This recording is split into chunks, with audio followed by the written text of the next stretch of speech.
మీరు ముస్లిం కాదు, క్రిస్టియన్ కాదు, హిందువే. అయినా కూడా మీరు సనాతన ధర్మానికి వ్యతిరేకి అని మీ మీద ముద్ర పడిపోయింది, వేసేశారు. Sir, who are you now? ఎవరైతే దేశానికి వ్యతిరేకంగా, అసమానత్వానికి వ్యతిరేకంగా పనిచేస్తారు వాళ్ళు ఎట్లా సనాతన ధర్మానికి, హిందూ మతానికి వ్యతిరేకం అవుతారు? మీరు సనాతన ధర్మానికి వ్యతిరేకం కాదు, హిందూ మతానికి, హైందవ ధర్మానికి వ్యతిరేకం కాదు. సరే, బీజేపీకి వ్యతిరేకమా? నేను మతానికి వాళ్ళ సిద్ధాంతాలకు వ్యతిరేకం. ఆ సిద్ధాంతం వాళ్ళ తలలో ఉన్నందుకు వాళ్ళు వ్యతిరేకం. వాళ్ళ సిద్ధాంతం మార్చుకుంటే నాకు ఏ తగదు లేదు. కొంతమంది బ్రాహ్మణ పెద్దలు ఆచరించినటువంటి క్రతువులు మేము మాత్రం నిర్వహించాలి అనేటువంటి కొన్ని కట్టుబాట్లే దళితులని, మిగతా చాలా మందిని హిందూ మతానికి దూరం చేశాయా? వాస్తవంగా దేశంలో వనరులు, దేశంలో పరిశ్రమలు, దేశంలో ఉన్నటువంటి విద్య, ఈవెన్ రాజకీయ పార్టీలు అన్ని చోట్ల కూడా కులమే ఉంది.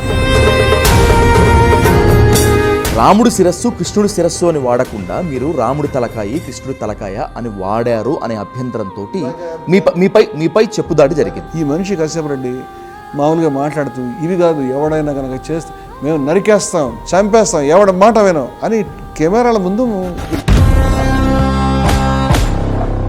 అయోధ్య ఆలయం ఓపెనింగ్ సందర్భంగా మోదీ గారిది పెట్టుకున్నటువంటి కటౌట్స్, మోదీ రాముడు. మీరు చూస్తే శ్రీరాముడు మోదీ గారి భుజాల మీద అలా వాలిపోయి రాజకీయాలకి మతాన్ని ఉపయోగించి అధికారంలో రావాలని చేసే ప్రయత్నము.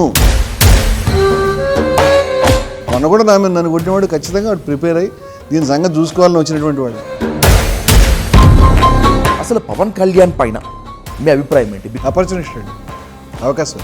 నాకేం మొహమాటలేదు మాట చెప్పండి.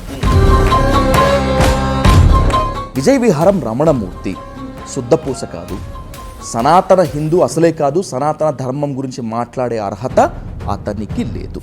హిందూ మతంలో బతకడానికి, హిందూగా ఉండడానికి సర్టిఫికేట్లు ఎవరు ఇవ్వాల్సిన అవసరం లేదు. వాళ్ళకి అసలు చెప్పు దెబ్బలు కొట్టే వాళ్ళకి, హత్యలు చేసే వాళ్ళకి, దాన్ని ప్రమోట్ చేసే వాళ్ళకి ఏ రకమైన అధికారం లేదు. అదే విజయ విహారాన్ని అడ్డం పెట్టుకొని, అదే సంచలన కథనాలను అడ్డం పెట్టుకొని ఎంత సంపాదించారు మీరు? విజయ విహార పత్రికానికి ప్యారలల్గా జనహర్షానికి ఒక రియల్ ఎస్టేట్ వ్యాపారం చేసి కోట్లు సంపాదించారు. మీ చేతులకి నెత్తురు అంటుకొని ఉంది. అదే నవీష్ మూర్తి హత్య.